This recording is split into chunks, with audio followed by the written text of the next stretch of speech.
El siguiente programa es financiado por la Autoridad Nacional de Televisión, con recursos del Fondo para el Desarrollo de la Televisión.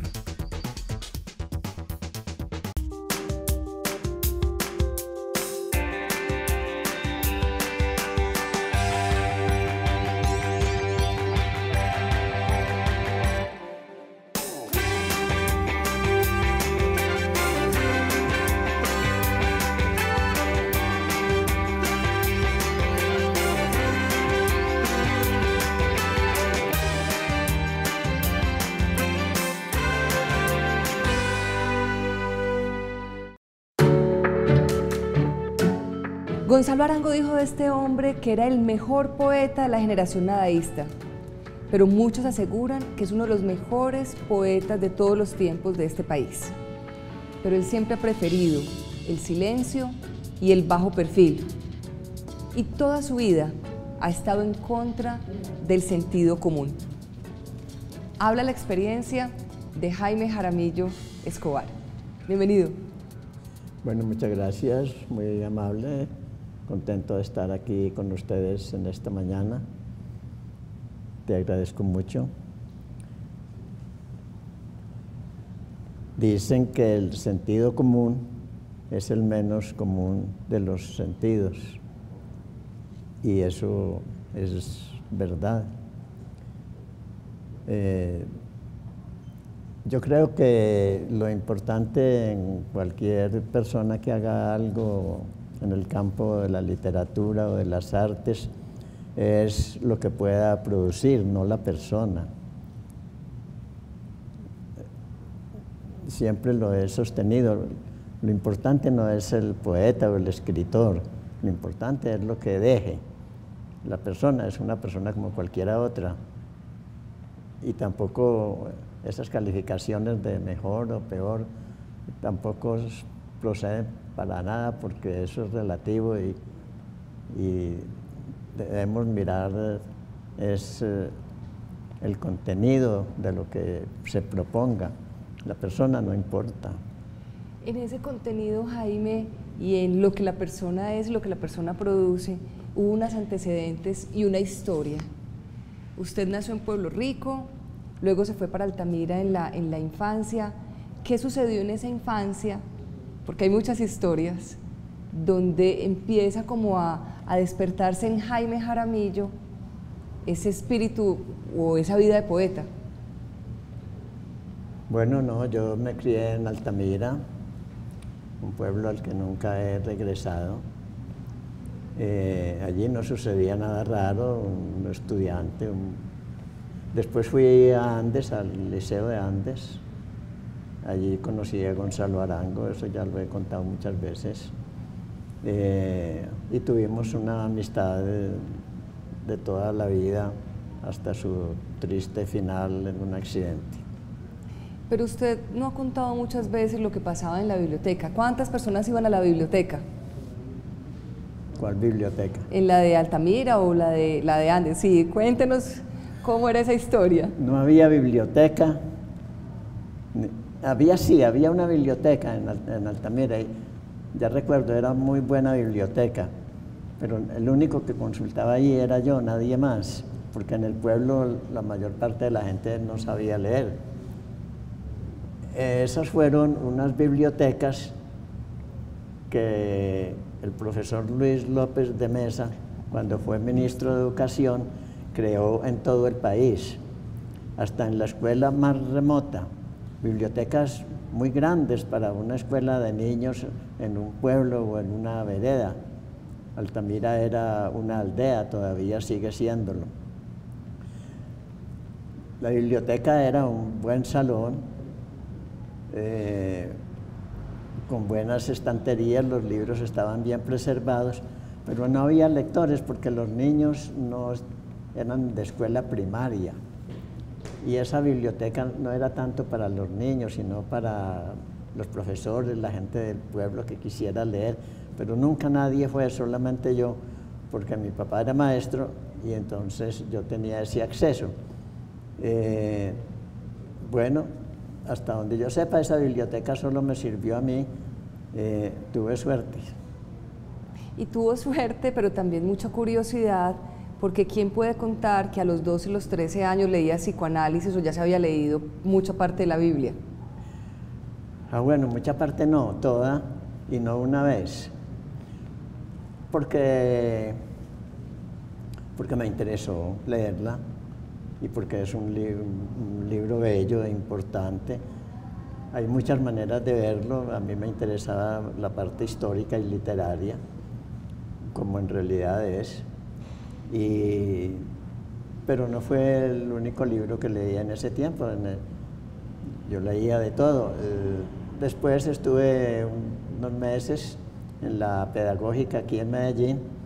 El rector era el profesor Melo, padre de los actuales escritores. Del historiador de Jorge Orlando Melo. Sí. Pero no me dejaba leer porque, según él, los libros que yo escogía no eran para niños y me los quitaba. Pero estuve poco tiempo ahí, después pasé al colegio de Andes. Había una pequeña biblioteca,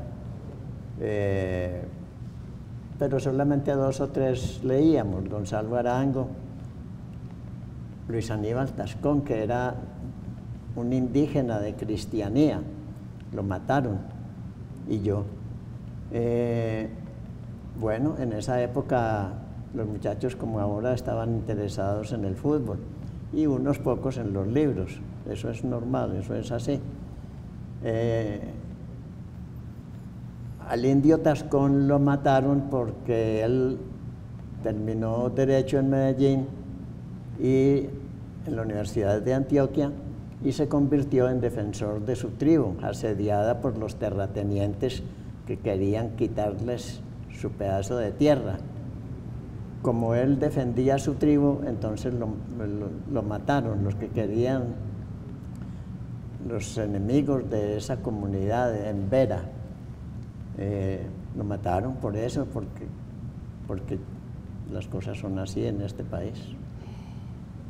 Jaime, en unos minutos vamos a hablar sobre el nadaísmo. Ya usted nos contó que conoció a Gonzalo Arango en el bachillerato y vamos a conocer entonces, con su propia historia, cómo fue este movimiento, qué significó, qué significa para la historia de este país donde usted tanto participó. ¿Le parece?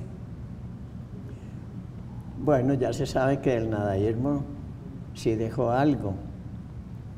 En primer lugar, hizo una especie de análisis o hizo notar en qué estaba hasta ese momento la literatura y otros artes en Colombia, y produjo un grupo de jóvenes en ese tiempo interesados en la literatura. No sé por qué, porque todos ninguno era profesional, eran muchachos. Y lograron hacer lo que se convirtió como en un cambio.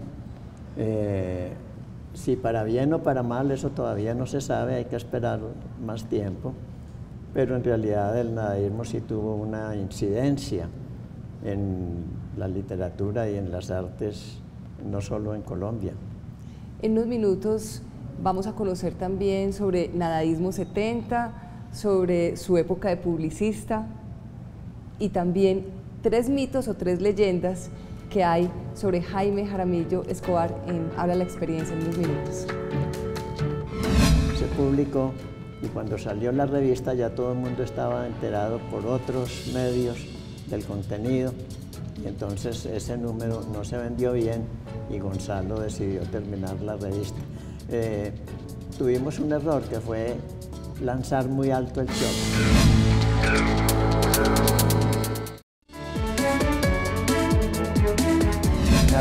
Había una biblioteca en Altamira, y ya recuerdo, era muy buena biblioteca, pero el único que consultaba allí era yo, nadie más, porque en el pueblo la mayor parte de la gente no sabía leer. Para hablar de Jaime Jaramillo Escobar también hay que comentar sobre su seudónimo. Inevitable hacerle la pregunta, Jaime, ¿por qué X504?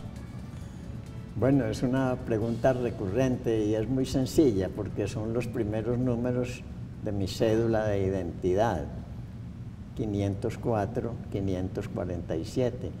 se recorta porque sería muy largo completo. Pero no es más, no tiene ningún misterio, es eso simplemente.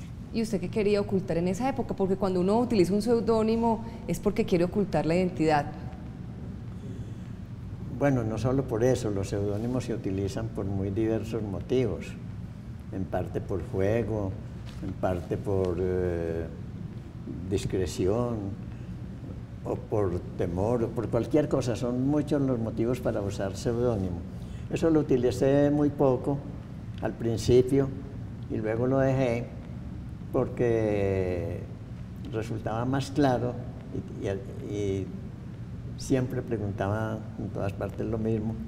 Entonces resolví que era mejor firmar con el nombre, además porque una vez que ya uno decide cómo hacer una cosa, pues debe responder por esa cosa con su propio nombre. Usted acaba de mencionar la palabra discreción. Gonzalo Arango decía que su discreción escandalizaba.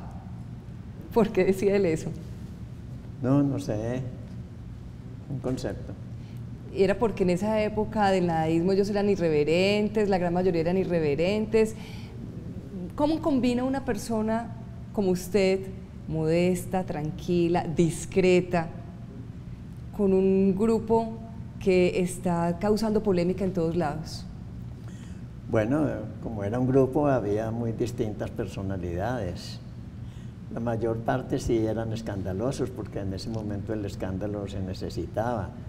Si no hubiera sido por eso, pasaría desapercibido, dadas las circunstancias de ese momento, ¿cierto? Pero no, cada uno es como es. ¿Y esa personalidad le permitió a usted administrar, dirigir muchas cosas que de pronto los que están en el escándalo no la podían hacer? Hablemos de la revista Nadaísmo 70. Bueno, regresando de Barranquilla a Bogotá, resolvimos con Gonzalo Arango hacer una revista. Eso es un proyecto que muchas personas tienen en cualquier momento de su vida, hacer una revista, pero no teníamos dinero, nada, ni un centavo. Entonces tuvimos que hacer una revista de formato pequeño, como de bolsillo, pero en realidad tuvo mucho éxito. Y tanto que todavía se recuerda. ¿Qué tiraje alcanzó la revista? Bueno, empezamos con, no recuerdo muy bien, algo así como 2.000 o 3.000, que era mucho para empezar. El último número hicimos 60.000, nadie me cree. Pero en el último número se hizo esa cantidad. Sin embargo, por un error de Gonzalo, que quiso hacerle publicidad y se adelantó a dar aviso público del contenido de la revista, otro periodista se le adelantó rápidamente, fue al mismo lugar, hizo su propia investigación, se publicó, y cuando salió la revista ya todo el mundo estaba enterado por otros medios del contenido, y entonces ese número no se vendió bien y Gonzalo decidió terminar la revista. Tuvimos un error, que fue lanzar muy alto el chorro. ¿Es cierto que usted trabajó en la agencia de publicidad de Plinio Apuleyo Mendoza? Sí, yo trabajé en Barranquilla con Plinio Apuleyo Mendoza en una agencia de publicidad que él tenía allí, 4 años y medio. Fue muy interesante porque aprendí mucho con él. Él es una persona muy admirable, un trabajador impresionante, un caballero, un buen compañero de trabajo, domina su actividad periodística y publicitaria en ese tiempo.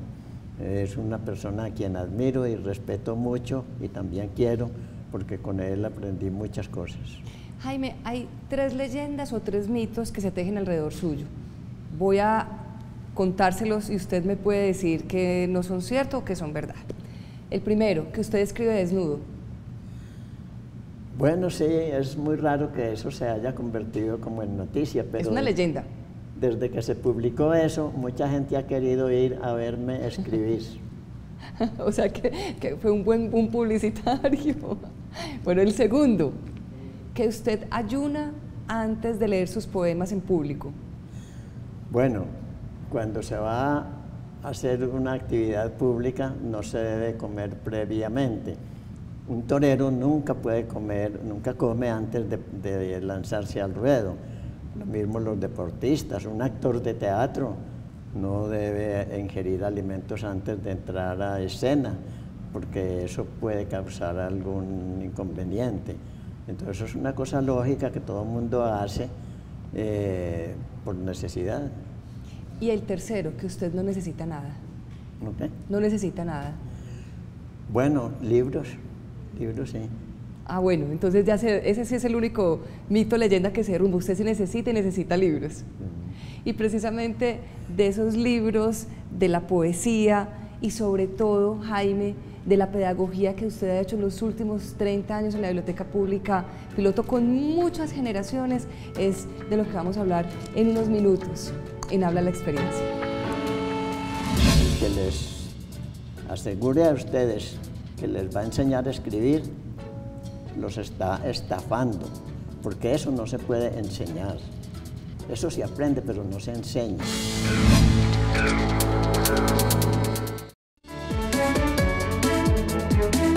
¿Por qué X504? Bueno, es una pregunta recurrente y es muy sencilla, porque son los primeros números de mi cédula de identidad. 504, 547.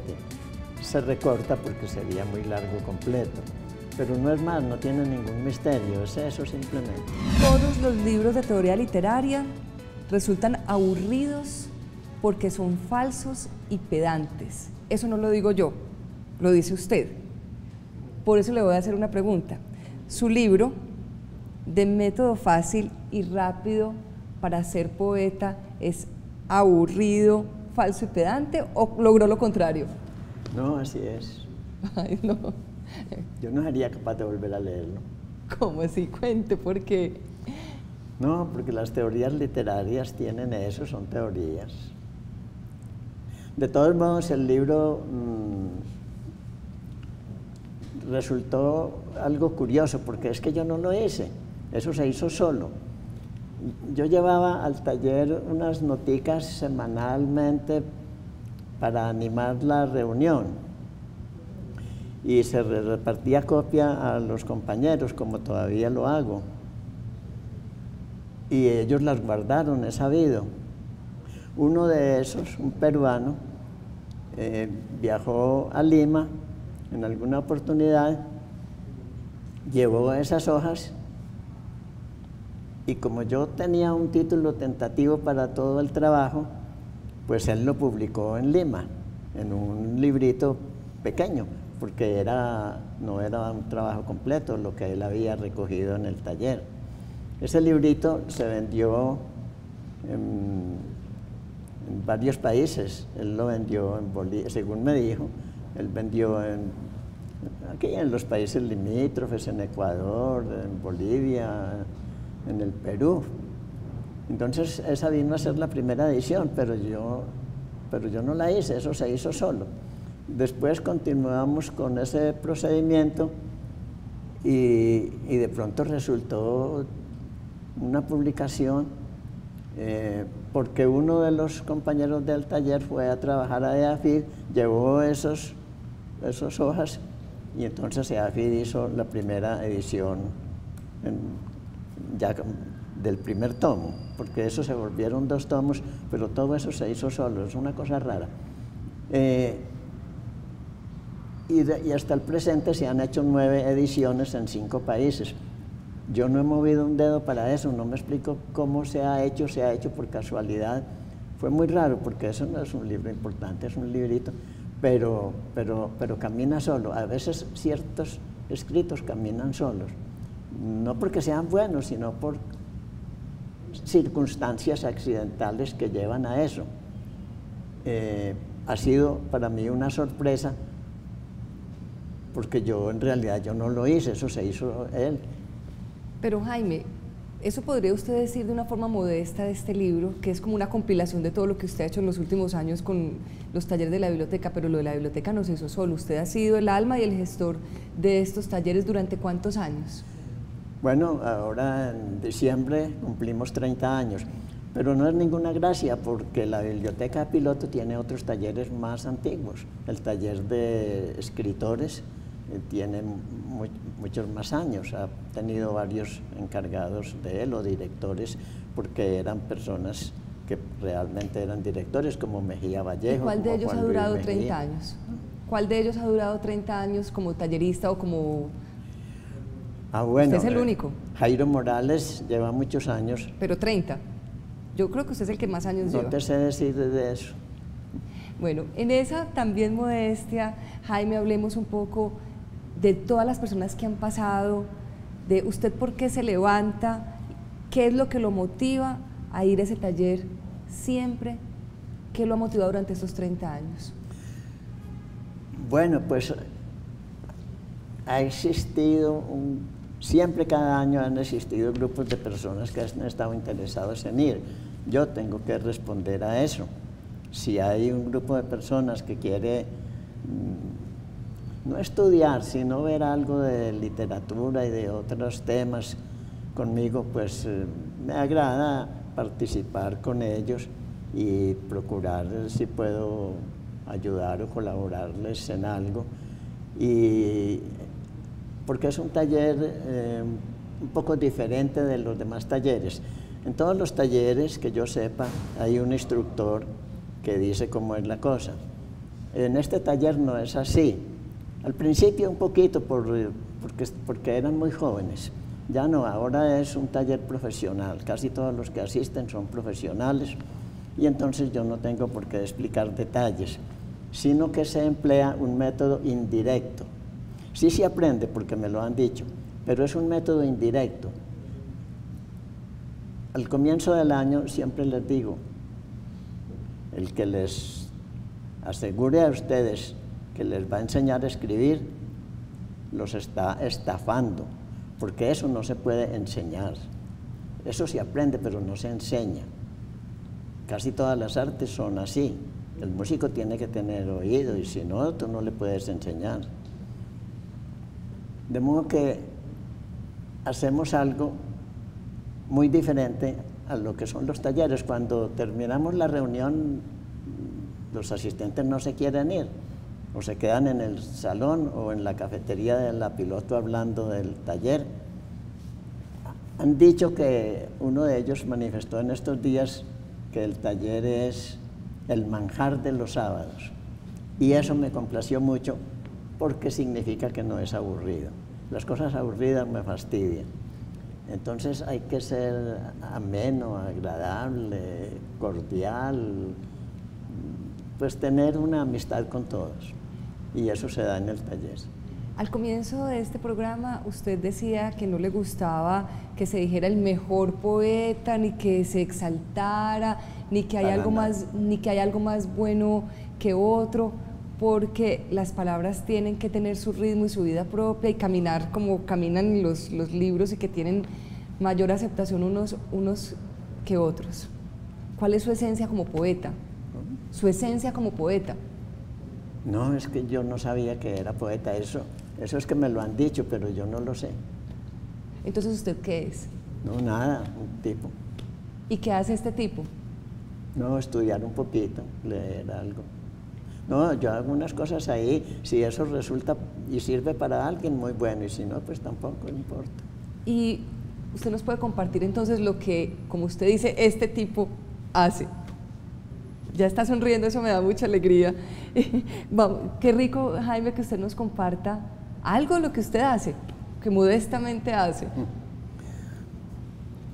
Bueno, como hace poco salió, sí, vamos a mirarlo. Traje este librito que es el último que ha aparecido, editado en Bogotá por Luna Libros. Con mucho gusto yo te leo un poema. Lo copié en una hoja más grande porque la letra está pequeña para podértelo leer. Esto se llama El atardecer.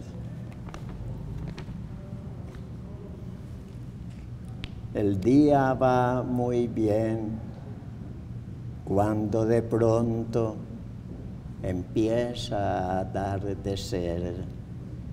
Es una hora indefinida que parece una mañana al revés. El horizonte retrocede, oculto por la luz que va menguando, y entonces lentamente la tarde va llegando. Tu corazón te avisa que se acerca la hora presentida, en que desaparece poco a poco la última luz del día. El reloj se equivoca al dar las 6, que antes fueron las 6 de la mañana. Pobre reloj de 12 horas, sin campanario y sin campana. Las luces que se encienden para oponer al día noche mágica no tienen el misterio de las oscuras noches felices y nostálgicas. Noches falsificadas que han perdido el miedo original de lo insondable, y en ellas se renueva de algún modo el pavor y el temblor de haber nacido en este extraño mundo, pese a todo, pleno de gracia y de sentido. En esa luz opaca que en las tardes declina, tus recuerdos acechan en la sombra que es nueva cada día, hasta que al fin rendida en la tarde termina. El día va muy bien cuando de pronto tu corazón te avisa que se acerca, oculto por la luz que va menguando, vago presentimiento, y entonces lentamente la noche va llegando.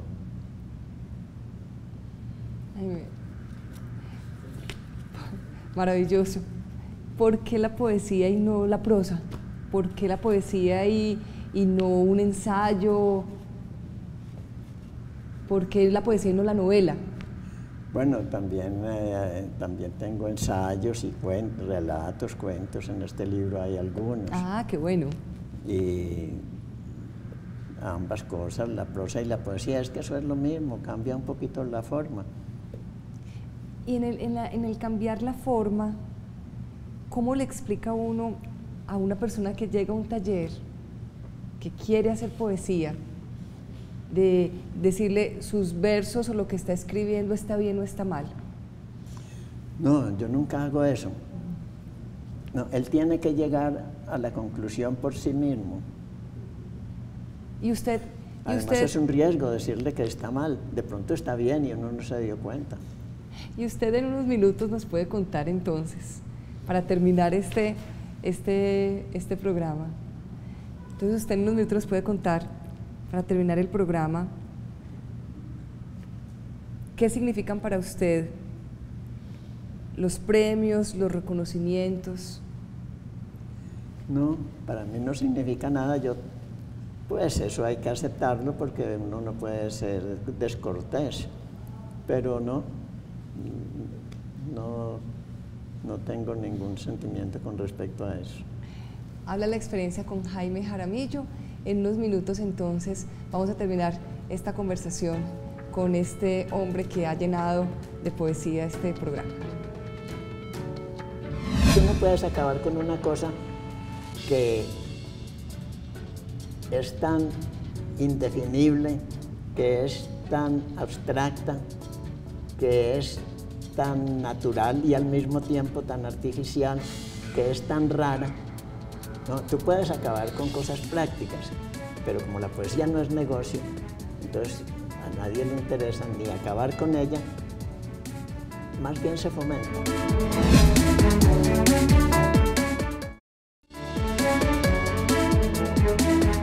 Es un libro importante, es un librito, pero camina solo. A veces ciertos escritos caminan solos, no porque sean buenos, sino por circunstancias accidentales que llevan a eso. Cuando este mundo literario, el de los escritores y el de los poetas, maneja tanto egocentrismo y a veces no es tanto la obra sino el personaje, ¿por qué usted no tiene ese manejo egocéntrico de lo que ha sido su vida cuando ha ganado tantos reconocimientos? Bueno, los que se crían en las ciudades tienen esos propósitos de figuración, porque cada uno está en un medio muy amplio y quiere hacerse notar, pero yo me crié en un pueblo donde no había ningún motivo para hacerse notar porque todos éramos prácticamente campesinos. Como me crié en ese pueblo, aprendí eso que ha sido muy importante para mí, estar seguro de que las cosas son así como son, muy sencillas, muy elementales, y que lo demás es una vanidad muy tonta. Muchos que lo conocen de cerca dicen que usted es un hombre muy trabajador. ¿Cómo es su rutina? Bueno, toda la vida he sido trabajador porque, ya te dije, me crié en un pueblo donde todo el mundo tiene que trabajar intensamente. Entonces es mi costumbre trabajar. Yo trabajo, desde que esté despierto, trabajo todo el tiempo y a veces dormido también. Los poemas también se hacen dormido. Entonces yo trabajo todo el tiempo, descanso un poquito, aparentemente, porque siempre uno tiene que pensar alguna cosa. Si deja de pensar, está muerto. Y tiene también tiempo para cultivar en su casa. ¿Qué es lo que tiene usted? ¿Un cultivo de matas medicinales? ¿No? No, yo no tengo cultivo porque yo vivo en un apartamento. Ah, ¿no tiene unas maticas medicinales allá en unas maceticas? No, un jardincito. ¿Y usted cuida ese jardín? Unas maticas. Porque el edificio no tiene ninguna gracia y hay que ponerle unas florecitas. Ah, bueno. Jaime, ¿es fácil que una persona que quiera dedicarse a la literatura o a la poesía le editen en este país? Eso depende de muchas cosas. Si es simplemente por la calidad, no es fácil. Muchas veces esas cosas se logran por amistades, por contactos, por relaciones, por muchos motivos, menos por la calidad. Si la persona que hace un trabajo de buena calidad no tiene esos contactos, esas relaciones, es muy difícil que logre publicar algo. Porque así se mueven todas las cosas. Y hay personas que por timidez o por algún motivo no son intrigantes, no son lagartos, no saben ir a buscar un editor. Entonces, por lo general, lo que se edita son cosas, al menos en poesía en Colombia en este momento, no hay cosas admirables, hay una medianía, una mediocridad muy grande, pero no solo en Colombia, prácticamente en todo el continente y aún en España y en Europa. Me han dicho que las mejores librerías de Europa no venden libros de poesía. Es un género que está pasando porque ahora la poesía es visual. Los nuevos medios producen otra forma de la poesía, que no se le llama poesía, pero que puede ser una hermosa película, un video maravilloso, original, interesante. Eso también es poesía. Poesía es todo. Poesía somos tú y yo hablando aquí de poesía.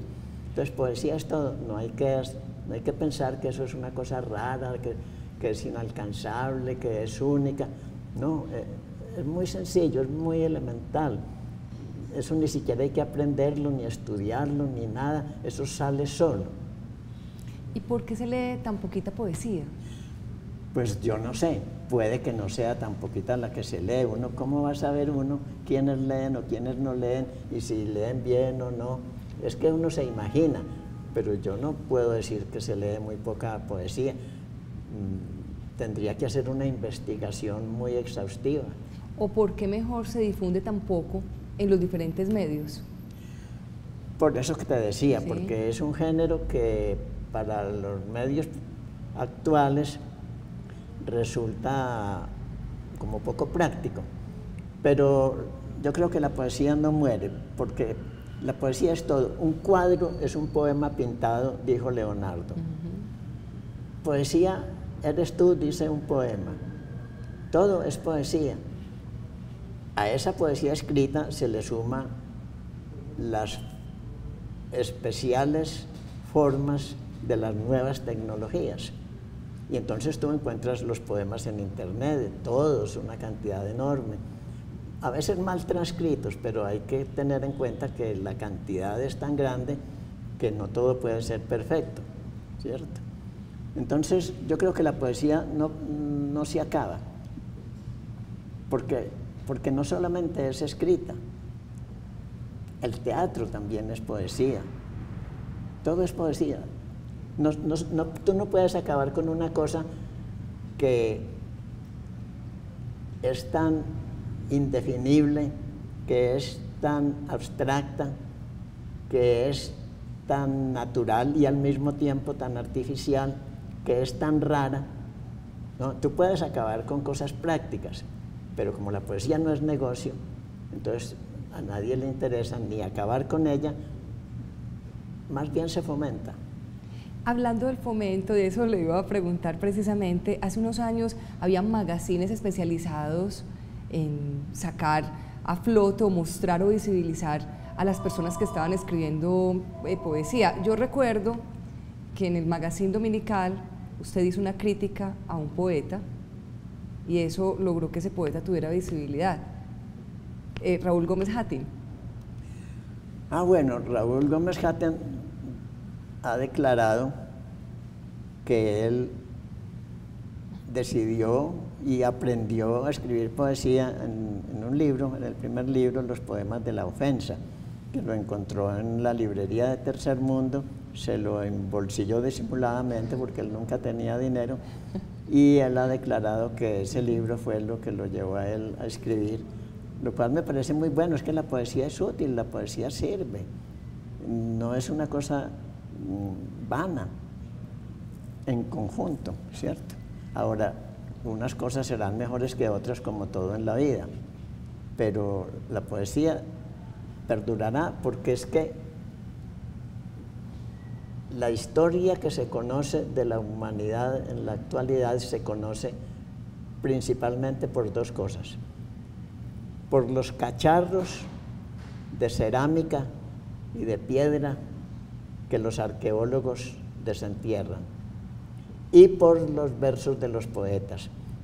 La historia de la humanidad empieza con la poesía. La prosa es posterior, la prosa es un invento. La poesía no fue un invento, es propio del lenguaje. El español es una lengua en octosílabos, de modo que la poesía es natural. Lo artificial es la prosa. Por lo tanto, la poesía no se puede acabar, porque eso está en el espíritu humano. Cuando tú te entusiasmas frente a una cosa, piensas en ella, la admiras, reflexionas, te gustaría compartirla, esa es la poesía. ¿Cómo puede la poesía en un país como Colombia ayudar en la paz? Si estamos hablando también de historia y donde la poesía ha sido importante. Bueno, un poema tanto puede ser un acto de guerra como de paz, porque todas las actividades humanas a veces son violentas, a veces no. No es que la poesía ayude a nada, no, es que el poema lo hace el lector, el autor no, el autor cumple una función, pero el poema lo hace el lector. ¿Con qué? ¿Con la interpretación? En el momento en que el lector llega al poema, que lo comprende, que se lo apropia, él es el que está haciendo el poema. Sin ese lector el poema no existe.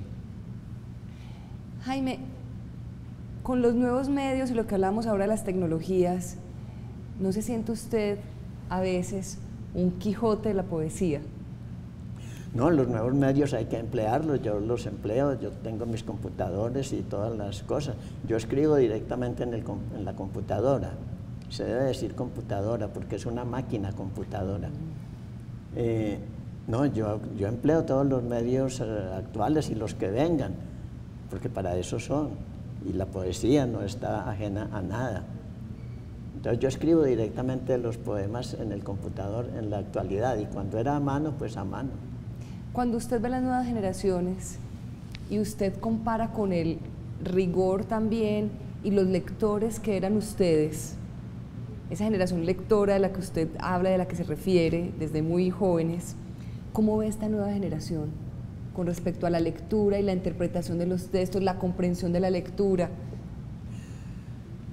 Bueno, la literatura en general es un género que puede ser que de pronto se acabe en un futuro. Eso ya está previsto. Gilberto Freire, en un libro acerca del Brasil, él tiene una página sobre eso, de que las futuras generaciones no tendrán la misma necesidad de leer que tuvieron las generaciones anteriores, porque todo está cambiando. Tú ves que ahora muchas frases se reemplazan con unos íconos, o símbolos, o dibujitos, y entonces tú ves ese dibujito y ya sabes lo que quiere decir sin necesidad de una frase. La forma de comunicarnos se está modificando aceleradamente. ¿Cómo será la poesía del futuro? No sé, pero es que no importa que no tenga una forma escrita en líneas, además también puede ser en prosa. Todo se puede acabar menos la poesía, porque la poesía no necesita estar escrita, es que tú la vivas. Si tú la vivas, ahí está, y tú se la puedes transmitir a otro, no necesariamente escrita, hablando. Es que el mundo es poesía. Y bueno, hay unos tipos que la escriben, y está bien, pero podrían no escribirla, simplemente grabarla. Ni siquiera ya grabarla, eso sale solo. A veces tú hablas y no sabes que en alguna parte eso está quedando grabado porque por ahí hay algún aparato que te lo graba. Entonces no hay que ponerle misterio a la poesía. En sí no es nada, es una cosa como todas las demás de la literatura, pero entre el autor y el lector lo hacen. ¿Qué me gano yo con escribir un poema si no tengo el lector? Yo necesito el lector para que entre los dos hagamos el poema. Entonces tú también eres poeta. Como usted no tiene misterios para hablar de nada, hablemos de la muerte. En su libro también usted dice qué significan los seudónimos, qué significan los prólogos. O sea, bueno, usted hace como descripciones muy detalladas y muy pedagógicas de esto. Si fuéramos a hacer una descripción detallada de un epitafio para la muerte, ¿cómo sería el suyo? No. Se lo pregunto porque usted no tiene misterios para hablar de nada. Entonces, ya me dio permiso para hacerle preguntas.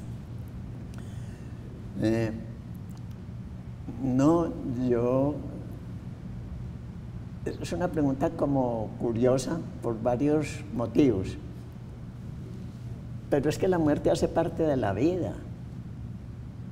No, si no existiera la vida, no sabíamos, si no existiera la muerte, no sabríamos que estábamos vivos. Entonces la muerte no es nada. Todas las cosas en el mundo se acaban. Así que no hay que preocuparse por eso. Todo nace y muere. El mundo es eso. Morir y renacer continuamente. Entonces, ¿de qué nos preocupamos? Yo no me preocupo de eso. ¿Y usted no tiene la preocupación que subsisten algunas personas cuando dicen me falta hacer esto, me irá a alcanzar el tiempo, no me irá a alcanzar, yo ambiciono esto, le falta algo por hacer a Jaime Jaramillo Escobar? No, yo no me preocupo. Mientras tenga un tiempo disponible, trataré de utilizarlo lo mejor que pueda. Pero no me preocupa. Si no pude hacer una cosa, pues no pasó nada, no se hizo. Yo no vivo preocupado ni de hacer libros, ni de hacer cosas, sino de estar, de vivir el momento. No me preocupo de nada. ¿Para qué preocuparse de las cosas si uno no las maneja? Me recuerda, Jaime, ya para terminar, algo que se volvió esta forma como graciosa de contar lo del nadaísmo, y era que todo el que decía que el nadaísmo se había muerto, moría. ¿Eso es una historia, otra leyenda, o si es verdad? Bueno, J. Mario Arbeláez es el que cuenta eso. Además, si él lo cuenta es porque lo sabe. Parece que sí. Sí, porque decían que una periodista caleña que decía hay una eso. lista, sí, hay una lista grande. Entonces le voy a hacer la pregunta, ¿usted cree que el nadaísmo murió? No. ¿O le tienen miedo a que haya retaliaciones como los de la lista? No ha muerto porque eso ha generado una herencia en otros escritores. Y además estamos algunos todavía tratando de vivir, tratando de hacer algo. Es que no es más que vivir. Y de la vida sale lo demás. O sea, podríamos decir que la experiencia de Jaime Jaramillo Escobar, que nos deja en esta entrevista y que nos deja a todas las personas que lo hemos escuchado hoy, es simplemente vivir y no preocuparnos, ¿o cuál es esa herencia? Bueno, yo en realidad no me preocupo de nada, ¿no? Mientras estés viva, haz lo que quieras y puedas.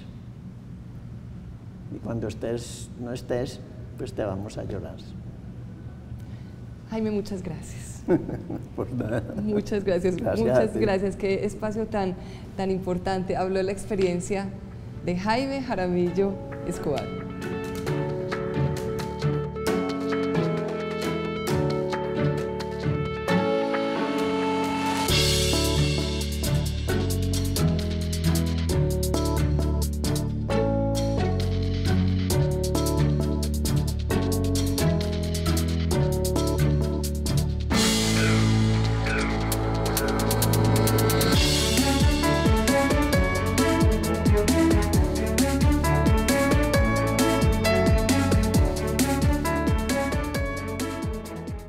El anterior programa fue financiado por la Autoridad Nacional de Televisión, con recursos del Fondo para el Desarrollo de la Televisión.